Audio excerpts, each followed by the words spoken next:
how exactly they will sustain their revenue model, the ability to pay, whether it is a VGF granted, all these things. So the model will depend again on the basis of the viability of the project as well as the ability of the client and especially the bankers who are going to fund the project, their ability to digest that type of a project. Other questions was lessons from overseas. I have my friend here from Tahal. They have done a couple of wastewater treatment projects around the globe. Exactly same model that Dr. Tare is talking about. Exactly same model, creating clusters as well as, doing it for the ULBs around the globe. This model has been done, and this model has been really tested outside India as well. And the final question was risk-reward sharing. I think as all of us know, on many other sectors that's happening in the country, the Planning Commission documentation that has come on the MCAs and etc. I mean, the risk-reward is really well defined now. I mean, in my sense, it's really well defined. The risks, the private partner is able to take the risks on the execution. On the demand management, for example, or the traffic risks, for example, in the road sector, they are more capable of taking that risk. They are taking that risk, while government is actually putting, their regulations, the regulatory framework, the other contractual framework, and etc. So I think again, coming back to the risk-reward sharing on the PPP. The model is there in the country, and both the parties, the P1 and the P2, should basically come together, sit down, and define. And basically, the P1 should define, what model and what risk that the private party has to take, and what risk the client has to take. There are a few other questions that were here. For example, are there any takers of this proposed PPP? And of course, yes. You heard Sunmit talk about today that there are people waiting outside, and then there is a 5 to 6 year cycle of funds available, and this is the right time for India to be able to grabbing that fund. So people are ready. If we can manage, if we can actually prepare the projects that could be given to the private party with the right technology, with the right funding, with the right approach, we definitely could get in, and there are people waiting. The capacity to do the construction exists in the country. Of course, 2 minutes. 1 minute, just one more minute, thank you. So the capacity of construction does exist. Now there could be the technology issue that could actually, bring India, in a sense that we have to just go out and get the technology. The most latest technologies. But in my opinion, the PPP is the way to go. And I've seen the country grow last 15 years. This, in my opinion, all the funds requirements and etc. for the country, the capacity constraints and the manpower constraints and the technology constraints, I think this is the right way to go. Thank you so very much. Stay on that.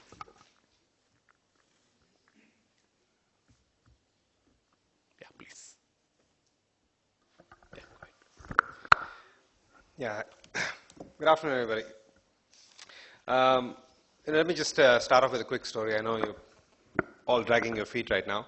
Let me tell you a story. I moved back to India after many, many years outside, and I was giving a description to a friend of mine, and I said, I've got this great place. I live in Mumbai, so I said, I've got this great house, It's on Juhu Tara Road, which is right on the beach. I've got it on the 3rd or 4th floor, 2 choices to make, and I'm going to take one of these units, and it's sea facing and it's fantastic. And it was. Until the next morning that I decided to go down to the beach for a run. The entire filth that was there on that beach was unbelievable. It was completely unbelievable that how this could be happening every day.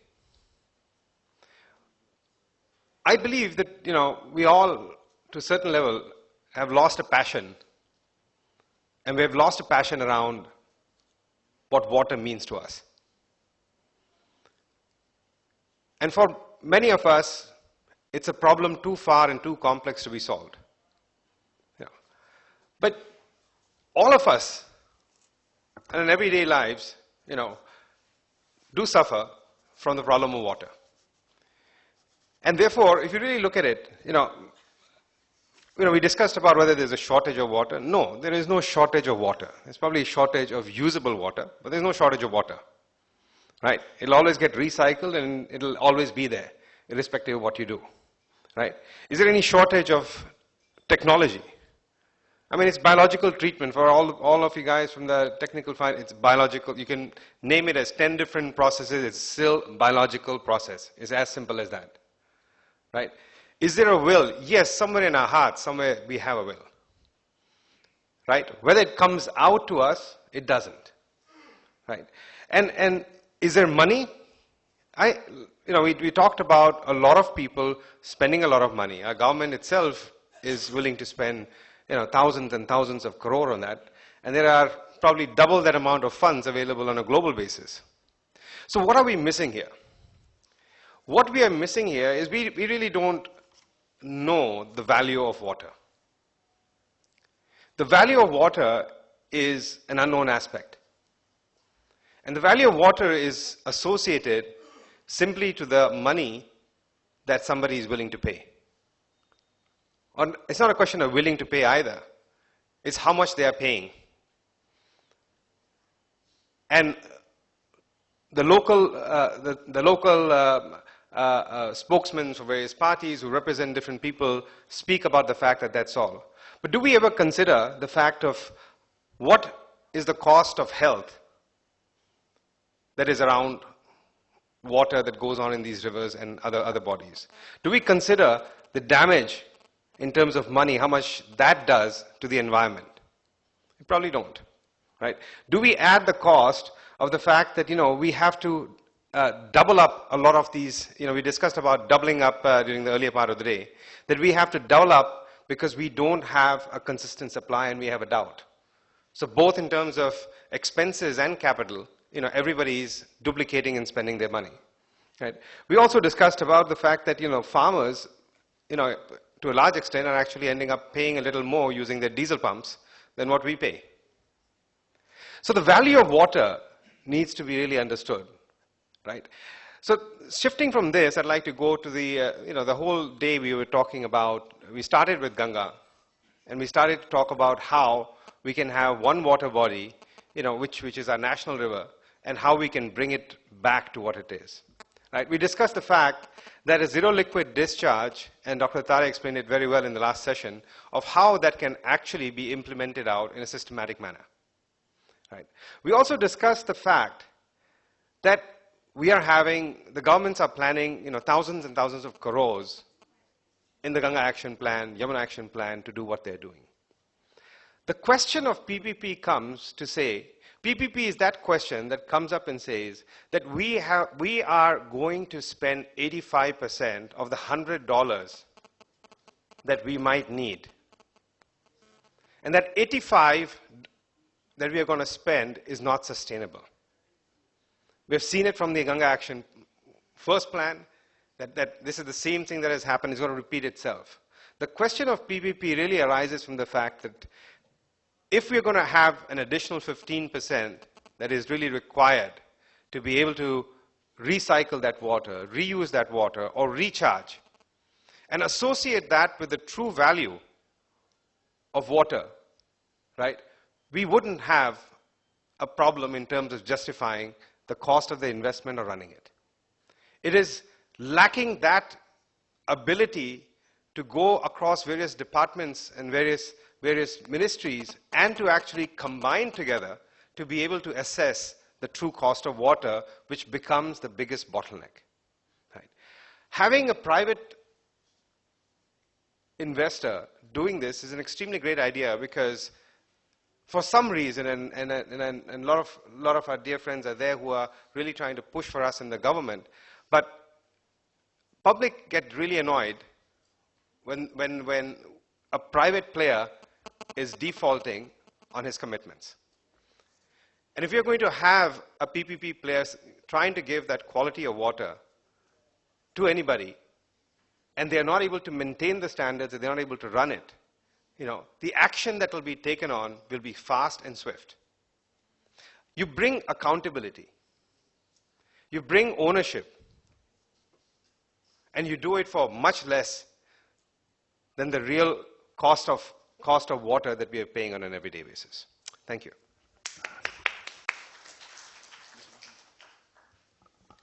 Mr. Majumdar.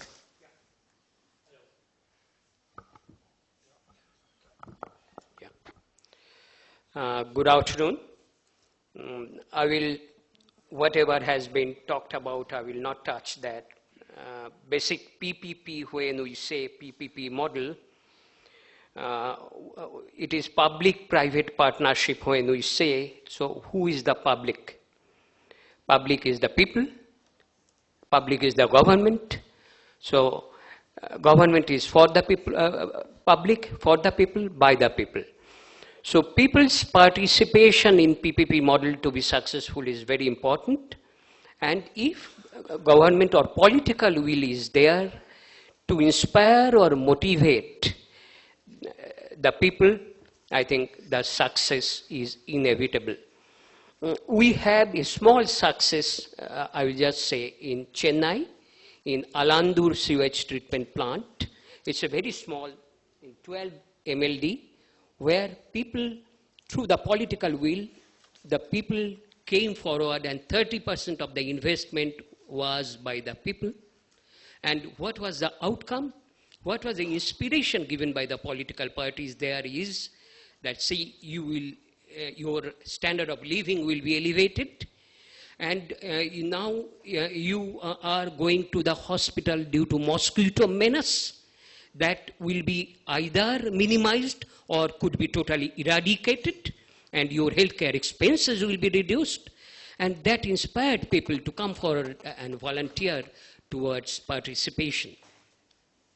So now, again, another thing I will add is we are talking of the Ganga River Basin Management Plan. We will not talk of the metro cities really. So is it possible sewerage to come to declare as a social infrastructure like primary health care and education?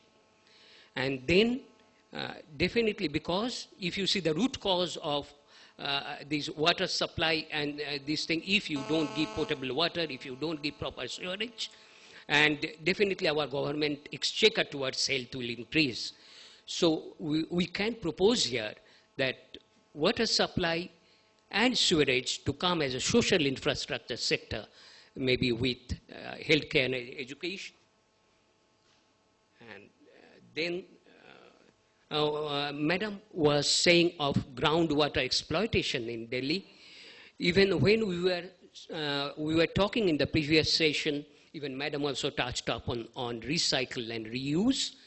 And this, we wonder really, suppose I have got a plot and the water beneath is as if my property. Is it a uranium, is it my property?